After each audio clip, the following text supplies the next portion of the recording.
আসসালামু আলাইকুম everyone, welcome back to my channel Sumi's bake and cooking. প্রথমেই সবাইকে জানাচ্ছি পবিত্র মাহে রমজানের অনেক শুভেচ্ছা।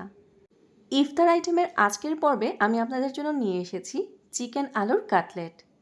এই কাটলেটটি তৈরি করতে হয় একটু ভিন্নভাবে, আর এর স্বাদটাও কিন্তু একদম আলাদা। আশা করছি এই রমজানে আপনারা অবশ্যই ইফতারে এই কাটলেটটি একবার হলেও তৈরি করবেন। চলুন তবে শুরু করা যাক। চিকেন আলুর কাটলেট তৈরি করার জন্য এখানে আমি 1 কাপ পরিমাণ চিকেন নিয়েছি, আর চিকেনগুলোকে আমি এরকম ছোট ছোট টুকরো করে কেটে নিয়েছি। এখানে আমি হাড় ছাড়া চিকেন ব্যবহার করেছি।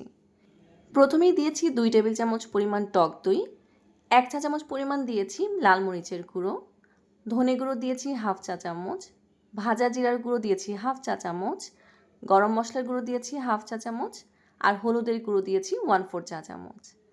1 চা চামচ পরিমাণ দিয়ে দিচ্ছি আদা রসুন বাটা, আর দিচ্ছি স্বাদ মতো কিছুটা লবণ। লেবুর রস দিয়ে দিচ্ছি এখানে প্রায় আমি 1 চা চামচের মতো। চিকেনের সাথে এখন মশলাগুলোকে খুব ভালোভাবে মিশিয়ে নিতে হবে। আর হলুদটা আপনারা না চাইলে কিন্তু এখানে ব্যবহার নাও করতে পারেন।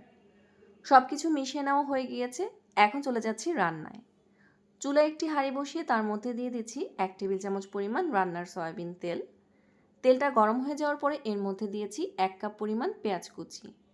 পেঁয়াজটা হালকা সফট হয়ে যাওয়া পর্যন্ত একটু ভেজে নিয়েছি। এরপরে এর মধ্যে ম্যারিনেট করে রাখা চিকেনগুলোকে দিয়ে দিচ্ছি।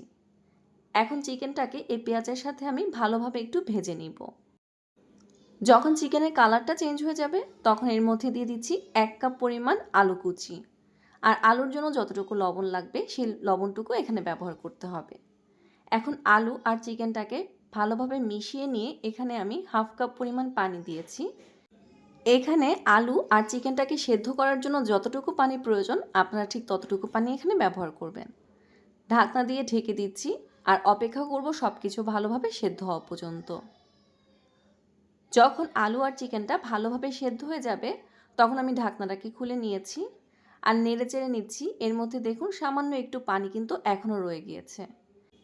1 চা চামচ পরিমাণ দিয়ে দিচ্ছি সয়া সস, আর দিচ্ছি 1 টেবিল চামচ পরিমাণ টমেটো সস। সসগুলোকে ভালোভাবে মিশিয়ে নিয়ে এই পানিটা পুরোপুরি শুকিয়ে যাওয়া পর্যন্ত আমি নেড়ে চেড়ে নিব। সম্পূর্ণ পানিটা শুকিয়ে যাওয়ার পরে একটি পটেটো ম্যাশার দিয়ে আমি সব কিছুকে ভালোভাবে ম্যাশ করে নিব।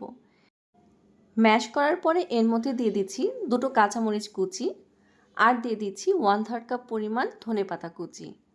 চেষ্টা করবেন অবশ্যই এখানে ধনেপাতাটা ব্যবহার করতে।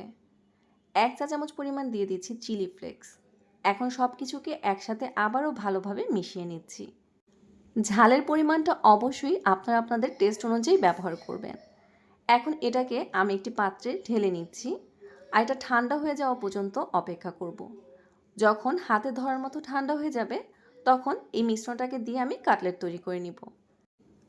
আজকে আমি ট্রায়াঙ্গেল শেপে এই কাটলেটটাকে তৈরি করব। আপনারা আপনাদের পছন্দ অনুযায়ী যে কোনো শেপেই কিন্তু কাটলেট তৈরি করতে পারেন। শুধু খেয়াল রাখতে হবে যাতে কাটলেটের কোনো অংশ থেকে ফাটা না থাকে। দেখুন আমার কাটলেটটা কিন্তু তৈরি করা হয়ে গিয়েছে। এভাবে করে আমি সবগুলো কাটলেট এখন তৈরি করে নিব। কাটলেটগুলোকে ডিপ করার জন্য আমি এখানে ডিম ব্যবহার করেছি।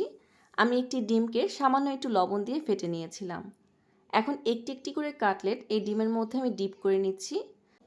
আর কোট করার জন্য এখানে আমি সেমাইয়ের মধ্যে দিয়ে দিয়েছি। আজকে এই কাটলেটটাকে আমি সেমাই দিয়ে কোট করব। এতে করে কিন্তু এই কাটলেটের স্বাদটা অনেকটাই আলাদা হবে। ভালোভাবে চেপে চেপে কাটলেটটাকে কোট করে নিতে হবে, না হলে কিন্তু ভাজার সময় এটা খুলে আসবে। দেখুন হয়ে গিয়েছে। সবগুলো কাটলেট এভাবেই বানিয়ে আমি এখন এগুলো ভেজে নিব। চুলায় একটি প্যান বসিয়ে তার মধ্যে আমি পর্যাপ্ত পরিমাণে তেল গরম করে নিয়েছি। এখন এর মধ্যে আমি কাটলেটগুলোকে দিয়ে দিচ্ছি। মিডিয়াম আঁচে কাটলেটগুলোকে ভেজে নিতে পারবেন, কারণ এগুলো কিন্তু আগে থেকেই সব কুক করা। যখন একটা সাইড সেট হয়ে যাবে তখন সাবধানে আমি এগুলোকে উল্টে দিচ্ছি। এভাবে উল্টে পাল্টে যখন কাটলেটগুলো হালকা ব্রাউন হয়ে যাবে তখন এগুলোকে আমি তেল থেকে তুলে নিচ্ছি। আর এভাবে করে আমি বাকি সবগুলো কাটলেট এখন ভেজে নিব। হয়ে গিয়েছে আমার আজকের ইফতার স্পেশাল চিকেন আলুর কাটলেট। আশা করছি ভিডিওটি আপনাদের ভালো লেগেছে। ভালো লাগলে প্লিজ চ্যানেলটিকে সাবস্ক্রাইব করবেন। আল্লাহ হাফেজ।